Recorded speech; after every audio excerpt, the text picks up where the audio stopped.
Good morning, everyone. Thank you so much for being here. Hold on one second. I'm having a little bit of a technical. We good? You got an echo. Sorry. All right. Good morning, everyone. Thank you all so much for joining us today. What an amazing opportunity for us to all get together this morning. We hope you're all doing okay. We just wanted to kind of come on and say hi and bring us all together and give you some updates this morning. Stephanie and I and a few of our panelists are going to tag team this morning. So let me just kind of clear up my screen here so I can be on the same page and not mess us all up this morning. So let's go ahead and kick off our meeting. We want to just kind of review the agenda. So Stephanie, you want to put up the agenda on the next slide for us for this morning? Trying to.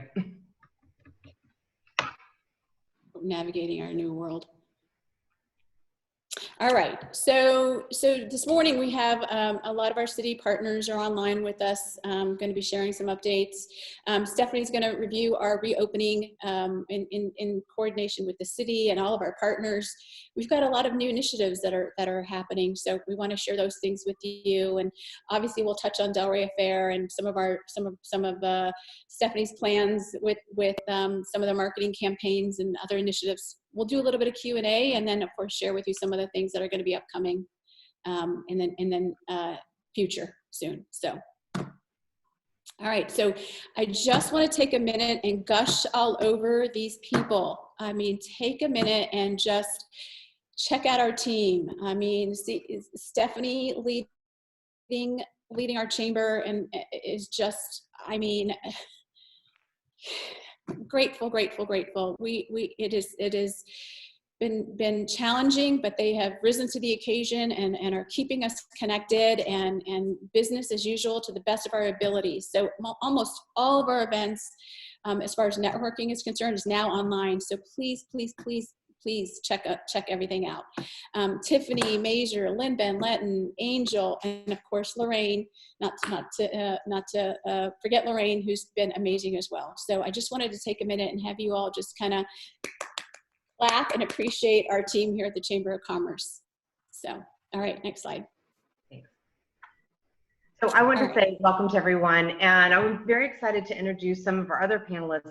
We've been working really closely with the city since day one on this crisis, so we've got a few of them zooming in to be able to take questions later in the program. So I just wanted to take a minute for each of them to introduce themselves. So let's start with Fire Chief Keith.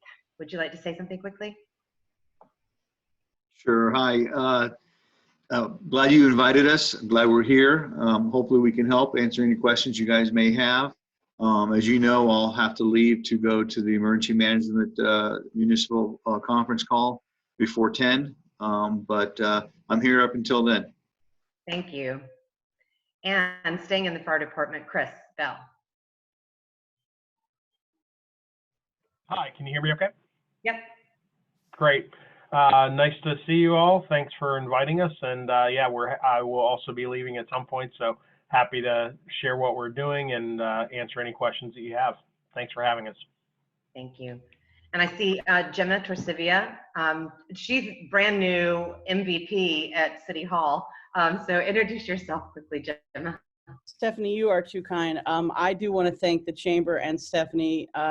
The team at the Chamber has been incredible as we work through COVID. So I feel really lucky to be a part of this community. I'm the city's new Economic Development Director. I've been here for about a month. And I truly could not be more grateful to Stephanie for all of her support and assistance. This is a great community, and I feel really lucky that together we're working to get to the other side of COVID and help rebuild our local economy. So thank you so much for having me. Thank you. And Amanda, I usually see you cruising around on the golf cart. I saw you with Darcy yesterday. Do you want to say something quickly? Sure. Good morning, everyone. Amanda Scaberis with the city, the Clean and Safe, which is the downtown team. And so, like Stephanie said, we've been out and about on the golf cart or on foot. So here representing neighborhood and community services and code enforcement and anything that we can do or any advice that we can offer, here to help. Thank you. In a few minutes, we'll be going over a little bit of what the regulations are and the suggested best practices for the industries. But I just wanted to let everyone know on the call that we've got the experts here when we have questions. Noreen, over to you. So we just wanted to take a minute and thank our city. I mean, our city has stepped up, and I mean, when this all started happening, they went to work and bringing a lot of us together. There are several task forces that were set up that are supporting every aspect of our community.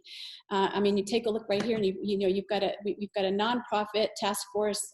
Our churches, our synagogues, clergy task force, our seniors with some of our I don't want to say nursing homes, but retirement homes, and the youth task force, which is some of our other organizations like the Achievement Center and some of the other organizations that are supporting our youth, and obviously the business task force and trying to help us now reopen.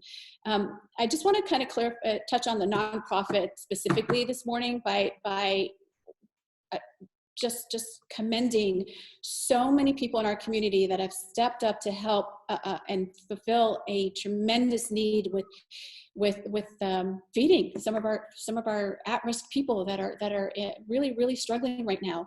I mean, we've got nonprofits helping each other. Great examples are like EGS Project helping Feeding South Florida in conjunction with our Parks and Rec and our city officials. We've got the library stepping up to help the Caring Kitchen by hosting and serving food in their parking lot. We've got John Brewer and Ian Patterson, Socially Distanced Supper Club, stepping up and supporting Trinity Delray and serving meals there. So just incredible, these grassroots campaigns and these nonprofits that are really coming together to help each other right now. It's just awe-inspiring. So looking forward to hearing more about some of these initiatives, and if you're interested in helping, please let us know. We'd love to connect you with some of these nonprofits and give you some suggestions on how you can be helping some of our folks here that really can use our help. Thank you. So Noreen talked a little bit about the task forces, but I wanted to let you know, especially because it's the chamber, of the one that we've been most heavily involved in, and that's the one that Gemma is leading, and that's the business task force. So we've worked together with City Hall, the CRA, the DDA, and the chamber, and we identified about 20 leaders from all types of industries to give an idea to the city and to the commissioners what the businesses are going to need. And that started out in March when everything was starting to close down, and we were trying to figure out how a shutdown would look like, and during the shutdown, what did the businesses need and what support did they need, and then we worked on what the reopening phase would be.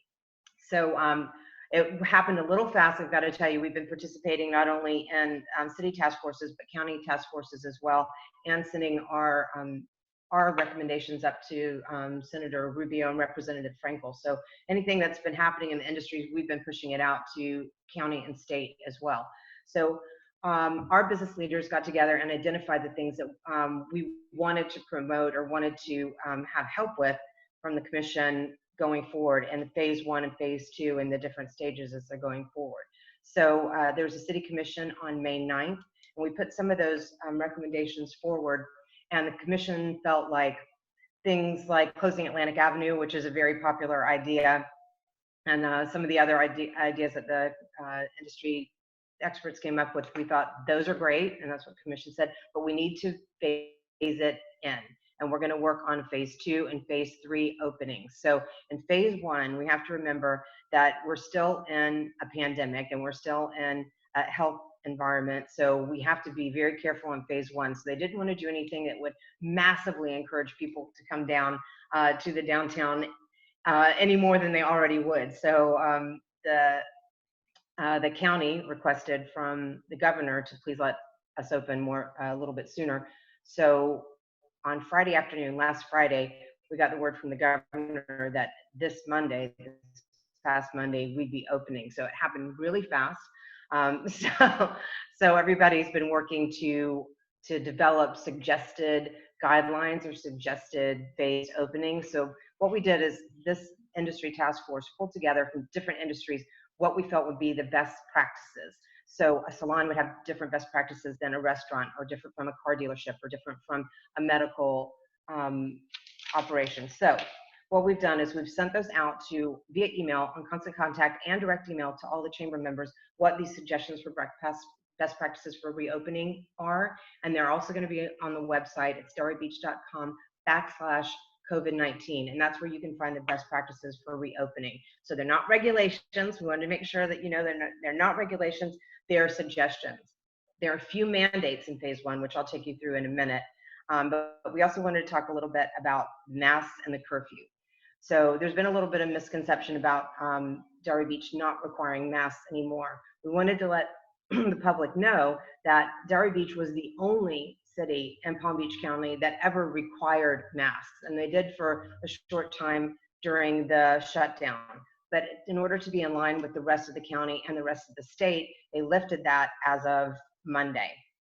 So masks, however, are strongly recommended, and I know I wear them when I'm out, and so does the DDA and the CRA and the city staff. We were all out walking Atlantic Avenue yesterday, and we definitely all had our masks on, and we definitely will for the foreseeable future, and we would recommend everyone does that as well. At the same time, last week, the city went ahead and lifted the curfew. Again, we were the only city in Palm Beach County that had a curfew, so to be in line with the rest of the county and the rest of the state, they lifted the curfew as well. So we've got business reopening guidelines, which I'll take you through right now. So as of May 11th, restaurants, salons, shops, and businesses can open at 25% capacity, and they must follow the CDC guidelines. So in order to calculate your capacity, I got this from the city recently, so it was news to me. It's the square foot of your space or your store divided by 30. That is your capacity. So in order to be in line with the phase one guidelines, which is 25%, you need to take 25% of that total number to be able to calculate your capacity. At the phase one reopening, there's no bar services and bars are not open. So no bar service and no bars are open. Restaurants are open at 25% capacity. And for the outside space, as long as the tables are outside and 6 feet apart, they're definitely within compliance. Hotels are still closed for tourists as of yesterday, but they're open for displaced people. So we're thinking on Friday, the county is going to make a recommendation on the beaches. They're thinking about opening them on May 18th, but it really depends on what the guidelines are going to be from the county at their meeting tomorrow. So we'll have more information on that, and of course we'll post it when we have it. The commission met recently and talked about what reopening the beaches would look like. And they've decided that it will be for swimming and walking only in phase one. There's going to be limited parking, and there's not going to be sunbathing or sports at the phase one opening. And of course, masks are highly recommended, and the curfew is lifted. So we talked to the city manager yesterday. He and the mayor were out walking Atlantic Avenue last night, and some of the things that we're going to be putting in before the weekend, we'll have spaces on the sidewalk that show when you're waiting to get into a restaurant what a 6-foot space looks like in terms of social distancing. So those will be appearing on the sidewalk, hopefully before the weekend. So the city's been working day and night on things like this. I also asked him a little bit about what phase two would look like and when we think we'll see phase two.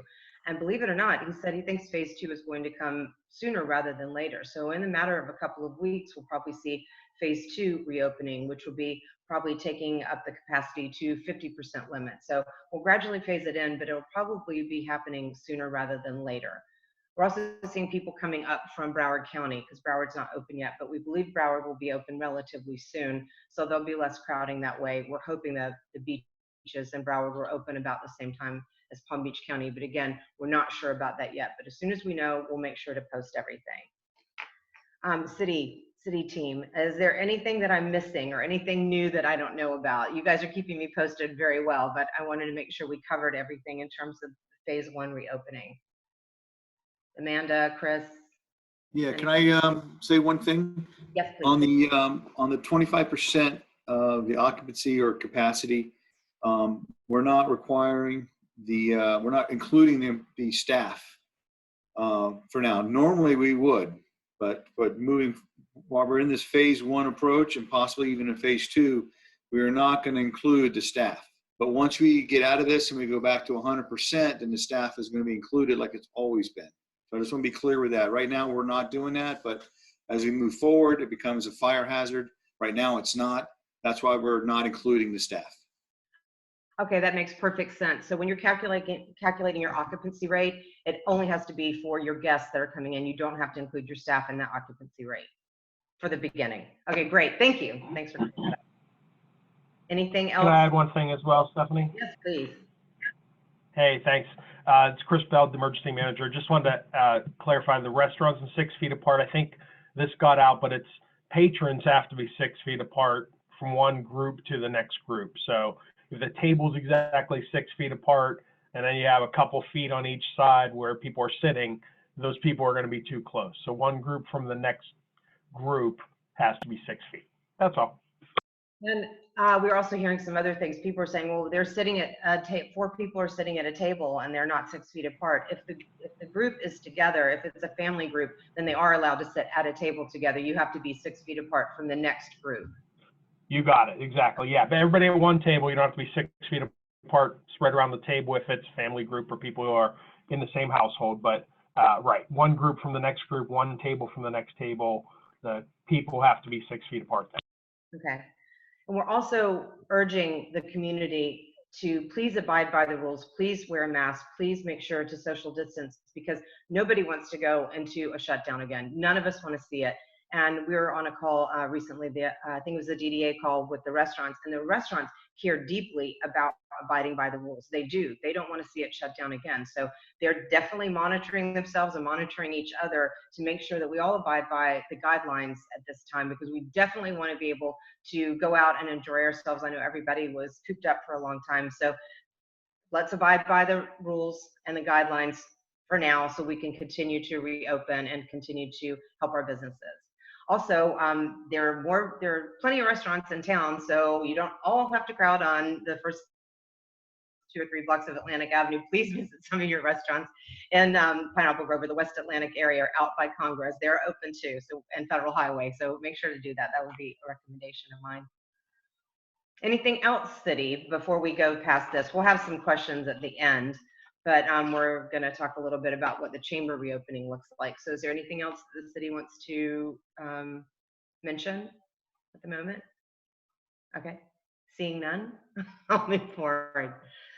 So we're going to be reopening the Chamber for Business starting next week, and we're also having a phase 1 reopening. The staff just started coming in this week. We all have our separate offices, so we're able to distance ourselves, but we'll be open to the public starting May 18th, but we're going to have it appointment only. We make appointments for different things that we offer. So if you would like to come and visit us, rather than having our free range board running around the offices all the time, we're going to have to make appointments for the moment just to keep it from having too many people here. We've reconfigured the large conference room, so we'll be able to host any gatherings if it's 10 people. That's the maximum we have. We calculated our guidelines, and every person, if you want to have a leads group meeting and it's 10 people or less, you will be able to use the large conference room. Each person will have a table, and there'll be 1 chair at each table. We're not going to be doing any food services in phase 1 reopening, and we're asking everyone to please wear a mask and make sure that you follow sanitization guidelines. As you walk in, there'll be hand sanitizer by the door. So we're going to be doing, we worked with 24/7 cleaning and got some great cleaning products that we're going to make sure that we're very cautious about sanitization. So we're opening up very cautiously, but if you would like to book a meeting, you can do for 10 people or less. So I want to talk a little bit about the new initiatives of the Chamber. We were always saying that we want to be a Chamber of the 21st century. Well, this epidemic actually forced us to do that sooner rather than later, but we're really delighted with the results, I have to say. As Noreen mentioned, nearly everything that we offer, we've been doing it via Zoom online. So the leads groups have been meeting via Zoom, the exec meetings and the board meetings. We had Business and Bagels the other day via Zoom. The government affairs has been highly popular via Zoom, and we're going to continue filming government affairs even when we can meet in person and putting it online, because more people were able to watch it at the time that we have it, and then many more people were able to watch it on our social media channel, and then we post it on the website. The same with our Lunch and Learn webinars. They've been highly successful and popular. So on Tuesdays at 12:30, we're continuing to do our Lunch and Learn webinars, and then obviously we post them online subsequently. So you can go and see Kim Beckett do her presentation on being a Zoom expert, and it's fabulous. So delraybeach.com/webinars, and you can check out some of the webinars that we've been hosting. We're going to continue to do so. We're excited about that. We also have a pop-up market on the website. So what you need to do to be involved in that is log into your member portal and submit a hot deal. And the hot deals page will go to our pop-up market page on the website. So please take advantage of that. And we've just launched our new website, as you know, so we've got advertising space available on the website. So those are some of the new things that you can take advantage of. We're also going to be sending you a survey in the near future to see what you'd like to do going forward. And we want to take the temperature, not literally sometimes, as well as figuratively, on how people want to get together and when they feel comfortable getting together again. So we were talking with the team yesterday about a June 10th contactless cocktails. Maybe we'll do something like that and do a dine around or a pub crawl, and Pineapple Grove is something that we were thinking of, maybe partnering with Dina at Winehouse Social for the wine walk that she does in Pineapple Grove, and maybe do something like that. So we haven't set anything in stone yet, but we want to get your idea for what you feel comfortable with and when you feel comfortable meeting again. So we'll be sending a survey out to you in the near future about that. And I also wanted to remind everyone about the SBDC. We're so lucky to be partnering with them, and the CRA funds that project for us here. They have been invaluable in terms of working with everyone on the SBA loans and providing a lot of guidance throughout. And we just want to remind everyone that counseling via the SBDC is free to you. It's paid, it's prepaid, as they say, with your taxpayer dollars. So if you need any business counseling, they are definitely here to help. So definitely contact the SBDC, and we're so proud to be able to partner with them and work with them. So enough from me. Noreen, over to you. Do you want to talk about our hopeful feelings for the fall affair? So, you know, fall affair is our answer to Delray affair. You know, unfortunately, as you all know, Delray affair was supposed to be happening in early April, but obviously we needed to cancel the event. We're hopeful to have a fall affair. Obviously want to watch things closely and be smart and safe and planning for the future. But for now, our tentative dates are October 17th and 18th to potentially have the Delray Fall Affair. Obviously, it won't be a 3-day event, potentially a 2 days, small scale outdoor festival. A lot of planning needs to go into this, you know, and a lot of education. And, you know, we're hoping to involve our partners again and have a harvest theme, potentially involve Green Market, Historical Society, Old School Square, Arts Garage, Arts Warehouse, Fade Museum Library, and a lot of our other nonprofits and partners within the city. So stay tuned for that. The city is aware, and like I said, we're going to watch very closely and keep an eye on things. And, you know, hopefully we'll be able to pull off an outdoor festival come October, but a lot's got to happen between now and then. But we're looking forward to it, and hope to see that happen. A lot of events had to be rescheduled. Exciting to see a lot of the events are being tentatively planned for late fall. So just keep your fingers crossed, make safe decisions, as Stephanie shared, with things like masks and social distancing, so that we don't put ourselves in a position where we need to shut down.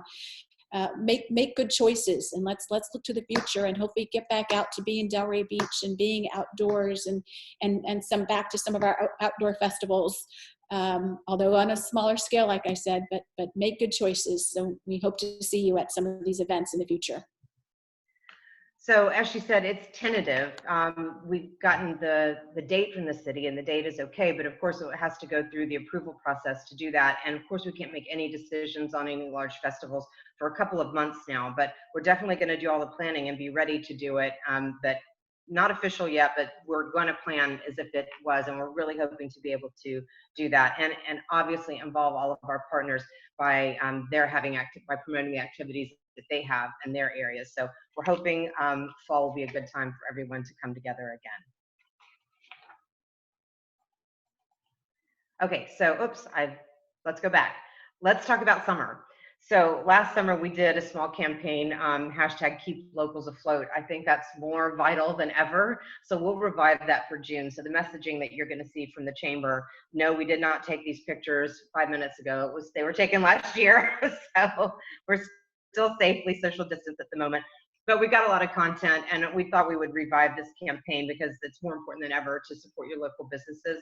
So you'll be seeing PR and social media campaign, and we're going to request that all of our members maybe take a picture in front of their restaurant or their shop or their law firm with a fun float, and we'll definitely do a fun social media campaign. I'm hoping that we get some PR for this. I'm going to promote it statewide. I think it could be a lot of fun, so we'll get some PR for Delray Beach. We also want to talk to you about staying a part of our chamber family.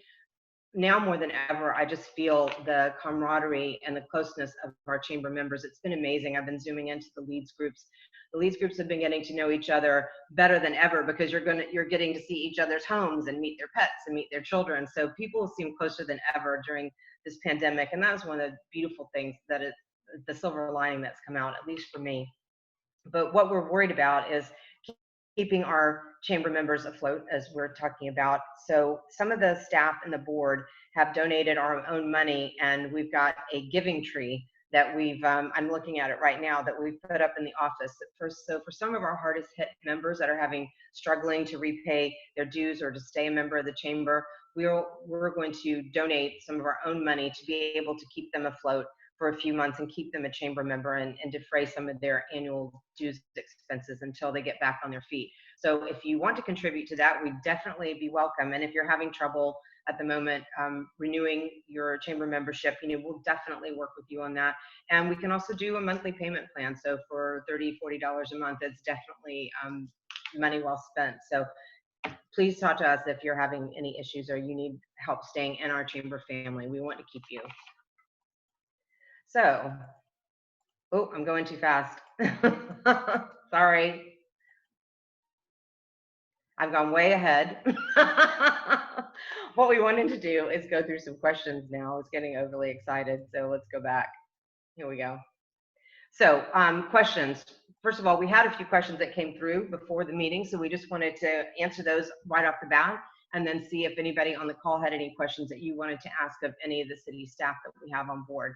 So some of the questions are definitely alcohol related, and they wanted to know, can the city waive the open container regulation at this time?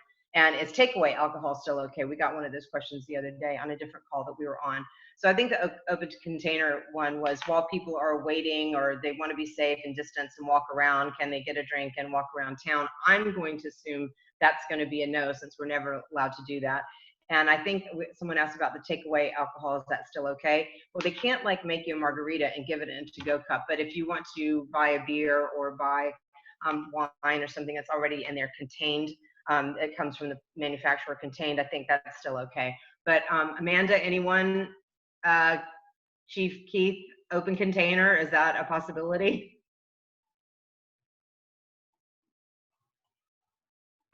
Hi, so it's Amanda. This is the first time I've heard of it. I can certainly ask and see if it's been brought up and if there's been a definitive answer.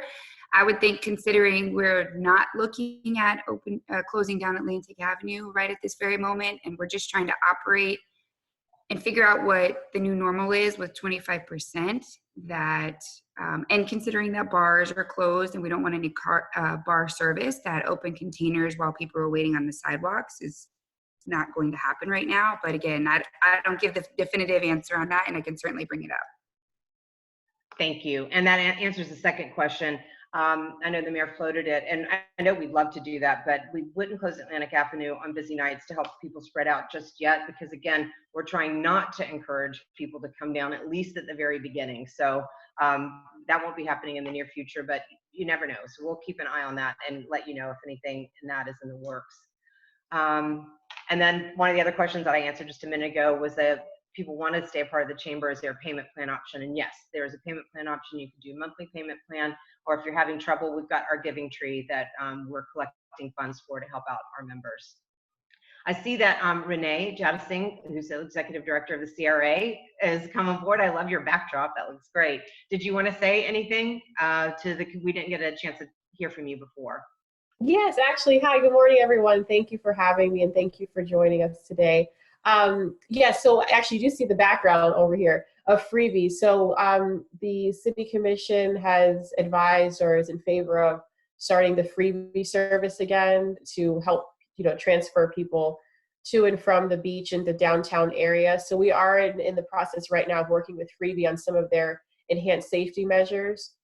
some of the things that we've proposed is to put like a some kind of a shield behind the driver, so that like a I guess a sneeze guard behind the driver, not allowing people in the front seat, only doing one trip. So it's one family or one person per trip and not picking up people along the way. No flag down service. So we're exploring all of these options. We've spoken to Freebie, and most of their jurisdictions are not operating right now, but there are a few that are. So we're trying to take some of their best practices and implement them here in Delray before we launch the service again. But you should expect to see that probably in the next couple of weeks. Thank you. Okay, super. Thank you so much. I forgot all about the freebie. So I'm so glad.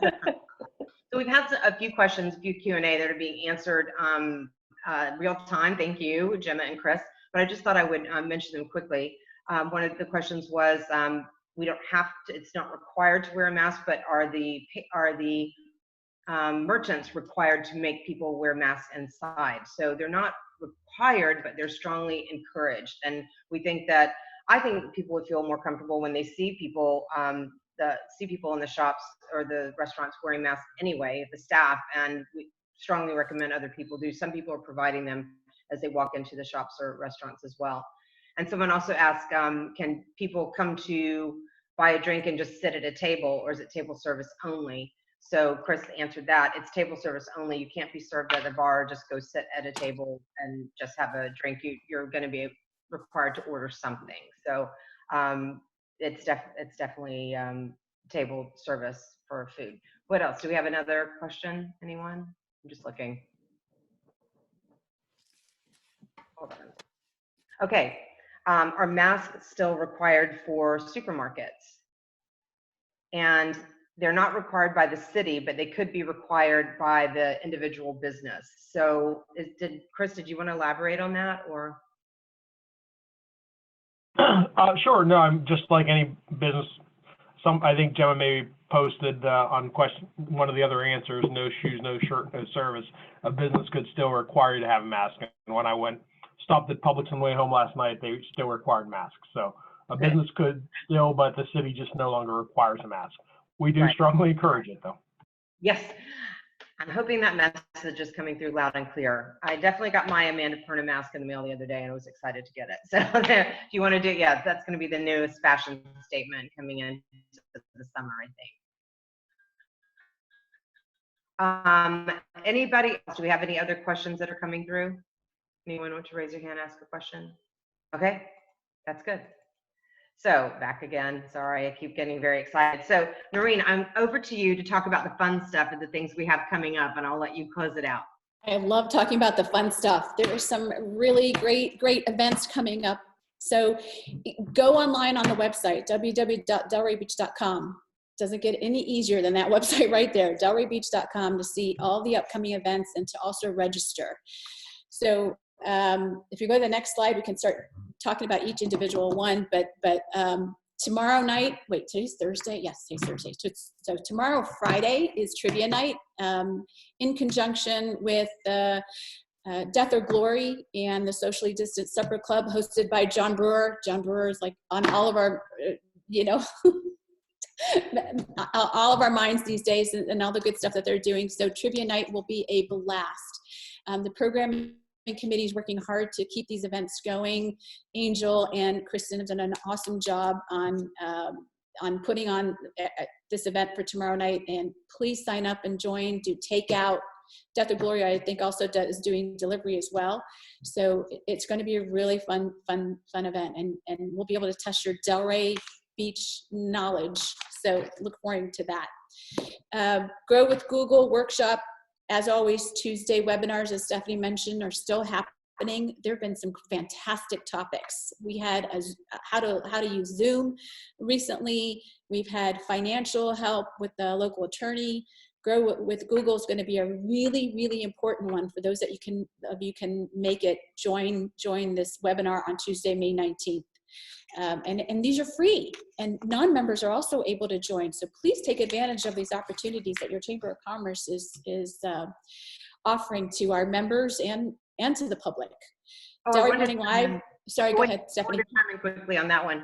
The Grow with Google workshop is presented by Google, actually zooming in for that, and it was SBDC. So if you want to hear from Google, directly from Google, that would be Your chance. that would be the one to do. And so these have been, we're keeping these open to the public, so it's on our website. If you want to go to the webinar, we're opening it up for chamber members, but for future chamber members too, just so people can get a feel for what we're doing at the chamber these days. But in the near future, it's going to be closed just for the chamber members. So, and going strong every Wednesday morning, I mean, Amanda Perna at Delray Morning Live, I mean, what a breath of fresh air. Every Wednesday morning, she is just on it, positive. Can't say enough good things about this amazing show we've got going on. And Ryan's been coming to us live from Feeding South Florida and giving us updates on all that they're doing for Feeding South Florida. So Wednesday mornings, Delray Morning Live, 8:30, used to happen at, used to take place at Capital One Cafe, and we hope to get back to that soon. But in the meantime, join online. It's with your cup of coffee. I know I've been looking forward to Wednesday mornings and starting my Wednesday off with both of them. It's been fantastic. So the YPAD group also is doing a trivia night. Again, sign up at delraybeach.com. It looks like Buick GMC is our partner in that. They are the sponsors of the YPAD group. If you're a young professional, please join this group. They're extremely active and do a lot of networking events. So get involved with YPAD if you're under a certain age, unlike some of us. FP&L, I had to put that in there. FP&L resources, that's also going to be a future Tuesday Lunch and Learn webinar, Tuesday, May 26th via Zoom. Again, sign up. We do have limits, so 100 participants can join. So please sign up for that and get your spot. I want to touch on that Stephanie and I both have our green on this morning. May is mental health awareness, and if ever that was relevant, boy, now's the time. So get your green on, support mental health, and please hang in there, make good choices, be safe. We're so looking forward to seeing you all here soon. Can't wait to see everybody in person. But in the meantime, have fun in Zoom and seeing you all on Zoom in the meantime. So keep in touch, sign up for events. If you've got any questions or if you need to reach out to any of us, we're all available. Please reach out. And with that, are there any other questions before we close out? We'll take a minute here and make sure there's no other questions. Everything's been answered. Yeah, I just wanted to say thank you so much to our partners at the city, to Gemma. I saw David Weatherspoon just zoom in. Keith, Chris, Amanda, Renee at the CRA. I've enjoyed working with you so much, and shout out to Laura Simon too. We've been literally working day and night, 6-7 days a week since mid-March to try to make sure that everything runs smoothly in the city. So I'm so proud of the city team. They've done just a fabulous job, and I'm proud of my team as well. Lynn's been holding down the fort here the whole time. The place looks wonderful. Tiffany's things out.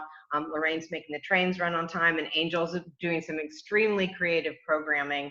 So I'm super proud of the team and what they've done, and many thanks to Noreen, you especially, and the board members for being so helpful during this difficult time. But we're coming through it really well, and we're getting, in May, we're getting about a new member a day so far in May. So we're on a really good track to keep our numbers up and to keep adding to our chamber family. I'm really excited about that. And that's all I've got. All right. Thank you all. Everyone. Thank you very much. Thank you. Reach out to us if you have any questions. We're here. Bye, Chris. Bye, Keith. We're here. You got it.